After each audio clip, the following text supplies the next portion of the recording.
اسلامي امارات وایي چې د ایران د ولسمشر په مړینه خواشیني شوې دي. سلام ستړي مشئ، پام وکړئ د ایران ټي وي یوټیوب چینل څخه تازه او مهم خبر ته. د افغانستان رئیس الوزرا ملا محمد حسن اخوند د یوې خبرپاڼې په خپرولو سره د ایران د مخکني ولسمشر ابراهیم رئیسي او ورسره ملپلابي د چورلکې غورځېدو له امله خواشیني څرګنده کړې ده.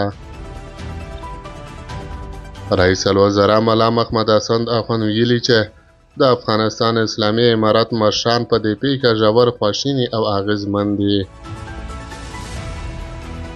په هغه خبرپاڼه کې چې د ذبیح الله مجاهد په رسمي ایکس پاڼه خپره شوې ویل شوي، موږ د ایران له حکومت او د دغه هیواد له خلکو او د قربانیانو له کورنیو سره په دغه غم کې ځان شریکه ګڼو.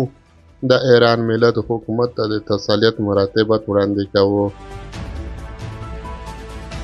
د ایران د ولسمشر او ورسره ملپلابي چورلکه د ختیځ آذربایجان په یو غرنۍ سیمه کې غورځېدلې چې له امله د ایران ولسمشر او د بهرنیو چارو وزیر په ګډون 9 لوړپوړي کسان مړه شوي دي. بلخوا د پاکستان لومړي وزیر د ایران د ولسمشر په مړینه په دغه هیواد کې یو ورځنی ماتم اعلان کړ. د پاکستان لومړي وزیر شهباز شریف د ایران د مخکني ولسمشر ابراهیمي رئیسي په مړینه نن دوشنبه غوایي او 10مه په دغه هیواد کې ملي ماتم اعلان کړ.